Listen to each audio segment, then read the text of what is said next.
సుమన్ టీవీలో మీ business promotions కోసం ఈ కింది నెంబర్ను సంప్రదించగలరు. Welcome to Vishnu talks. నేను మీ విష్ణు. ప్రస్తుతం నాతో పాటు founder and CEO of Wealth Tree Group Dasari Prasad గారు ఉన్నారు.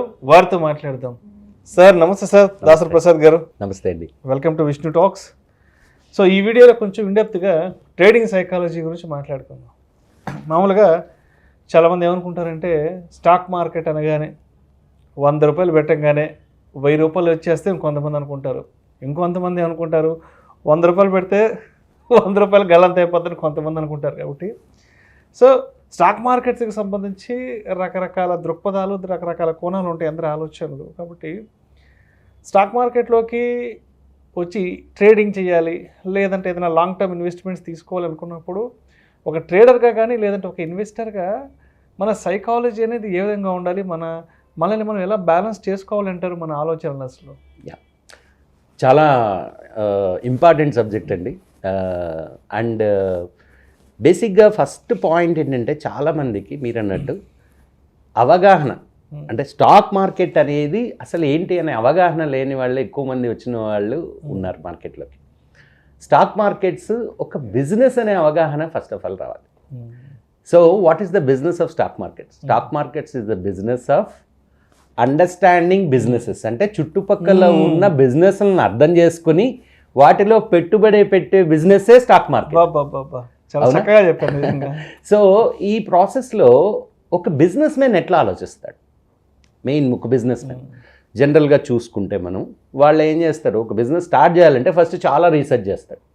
1-2 ఏళ్ళు స్టడీ చేస్తాడు ఆ బిజినెస్ గురించి. ఆ తర్వాత ఏం చేస్తాడు, ఎంతో కొంత ఇన్వెస్ట్మెంట్ రెడీ చేసుకుంటాడు.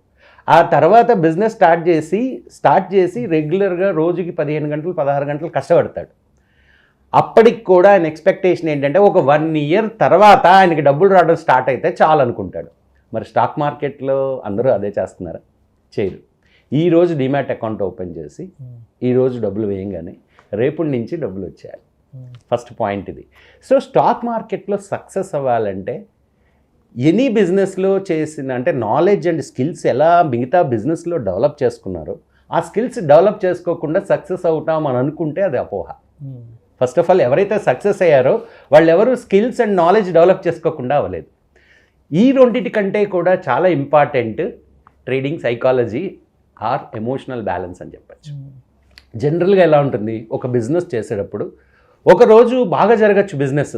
ఆ రోజు అయితే మనం వెళ్ళిపోయి ఓకే బాగా జరిగింది కదా అని చెప్పి సెలబ్రేట్ చేసుకోము. ఒకరోజు బిజినెస్ జరగకపోవచ్చు, కానీ ఆ రోజు డీలా పడిపోయి అరే మొత్తం పోయిందని అనుకోము. సో మనం ఏం చేస్తాము, ఒక బ్యాలెన్స్ సైకాలజీ మైండ్తో ఒక బిజినెస్ని కంటిన్యూస్గా కొన్నాళ్ళు చేస్తూ పోతాము, రిజల్ట్స్ వస్తాయనే ఒక మంచి ఆశతో. బట్ స్టాక్ మార్కెట్లో అన్ఫార్చునేట్లీ ఒకరోజు డబ్బులు వచ్చినా నిద్రపోరు వాళ్ళు, డబ్బులు పోయినా నిద్రపోరు. This is what is going to happen. అంటే మన ఎమోషన్స్ అనేవి మన డెసిషన్స్ని ఇన్ఫ్లుయెన్స్ చేయడం వల్లే మ్యాక్సిమం పీపుల్ స్టాక్ మార్కెట్లో డబ్బులు పోగొట్టుకుంటారు. ఆ ఎమోషన్స్ రకరకాలు ఉన్నాయి. ఒకటి వచ్చేసి మెయిన్ ఎమోషన్ వచ్చేసి గ్రీడ్.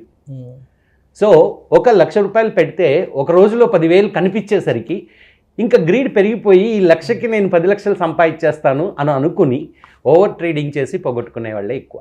So number 1. రెండోది, పొరపాటున చిన్న లాస్ అయితే లేదా మార్కెట్ వాళ్ళు అనుకున్నట్టు అవ్వకుండా కొంచెం కిందకు వస్తే ఇమీడియట్గా మొత్తం ఇంకేముంది ఈ పర్టికులర్ మార్కెట్లో నాకు చేయడం అనేది చాలా కష్టం అని చెప్పి ఫియర్లోకి వెళ్ళిపోయి ఒక మంచి ఆపర్చునిటీస్ని కూడా యూటిలైజ్ చేసుకోకుండా ఉండే అవకాశాలు కూడా ఉంటాయి. అంటే ఈ గ్రీడ్ అండ్ ఫియర్ ఈ రెండు కూడా మనుషుల్ని యాక్చువల్గా చెప్పాలంటే ఒక మంచి బిజినెస్ని అలా చేయనీయకుండా చేస్తాయి. It's human psychology. అదే మామూలు బిజినెస్లో అయితే ఒక 1 ఇయర్ తర్వాత 2 ఇయర్స్ తర్వాత తెలుస్తుంది అది. కానీ అన్ఫార్చునేట్లీ స్టాక్ మార్కెట్లో ఇమీడియట్ మనీ ఏదైతే కనిపిస్తుందో దానివల్ల ఈ ఎమోషన్స్ అనేది కంట్రోల్ లేకపోవడం వల్లే చాలామంది స్టాక్ మార్కెట్లో డబ్బులు లాస్ అవ్వడం అనేది జరుగుతుంది. సో అపార్ట్ ఫ్రమ్ దట్ బేసికల్గా కోపింగ్ అప్ విత్ లాస్ అంటే ఒక బిజినెస్ స్టార్ట్ చేసే వాళ్ళు ఎవరైనా సరే కొంత రిస్క్ తీసుకునే స్టార్ట్ చేస్తారు, లేకపోతే జాబ్ చేసుకుంటూ ఉండరు.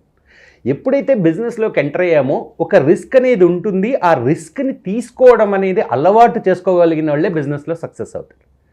అన్ఫార్చునేట్లీ స్టాక్ మార్కెట్లోకి ఎవరు వచ్చినా ఓన్లీ లాభం గురించి ఆలోచిస్తారు కానీ నష్టం గురించి ఆలోచించరు. So there is nothing called మనము రిస్క్ని అనేది అరికట్టడం అనేది దేనిలోనూ సాధ్యం కాదు. కానీ రిస్క్ని క్యాలిక్యులేట్ చేసి అది తక్కువగా ఉండేలా చూసుకోవడమే మనం చేయాల్సిన పని. సో స్టాక్ మార్కెట్లో కూడా వీలైనంత వరకు first of all knowledge and skills develop చేసుకుని and proper money management and risk మేనేజ్మెంట్ని అలవాటు చేసుకుని ఒక పోర్ట్ఫోలియోని ఎట్లా బిల్డ్ చేసుకోవాలి, దాని రిస్క్ని ఎట్లా మినిమైజ్ చేసుకోవాలి అండ్ ఎలా చేయాలి అనే ఒక ప్రణాళికతో ముందు అసలు బిజినెస్ స్టార్ట్ చేసి ఆ ప్రణాళికని యాజ్ ఇట్ ఈజ్ ఇంప్లిమెంట్ చేసి దాని నుంచి సక్సెస్ వైపు వెళ్ళిన వాళ్ళే ఈ స్టాక్ మార్కెట్లో సక్సెస్ అవుతారు. Unfortunately people don't take it as a business, అది ప్రాబ్లం. సో బిజినెస్ లాగా తీసుకోకుండా ఇదేదో లాటరీ, ఈరోజు డబ్బులు పెడితే రేపు వచ్చేస్తాయి అనే ఆలోచన విధానం వల్లే ఎక్కువ మంది డబ్బులు లాస్ అవడం జరుగుతుంది. Otherwise it's a wonderful business where క్లియర్గా చెప్పాలి అంటే మంచి బిజినెస్లు బోల్డెన్ ఉన్నాయి, వాటన్నిటిలోనూ పార్ట్నర్ అయ్యే అవకాశం మనకి మామూలుగా అయితే కుదరదు. But stock market is the where how far అంటే ఆ రీసెర్చ్ కానీ ఆ నాలెడ్జ్ కానీ మీరు ఎంతవరకు డెవలప్ చేసుకున్నారు అండ్ దానిని ఎలా ఇంప్లిమెంట్ చేస్తారు అనేది లాంగ్ టర్మ్ ఆలోచించే వాళ్ళకి గ్యారంటీగా స్టాక్ మార్కెట్స్ మంచి రిటర్న్స్ ఇస్తాయి. సో మొత్తానికి స్టాక్ మార్కెట్లోకి రావాలి అంటే ఒక బిజినెస్ మ్యాన్ మైండ్ సెట్ ఉండాలి, దాన్ని ఒక బిజినెస్గా ట్రీట్ చేయగలగాలి. Yes, right, 100%. And it's a business. Yes. Thank you, sir. Thank you so much. Thank you.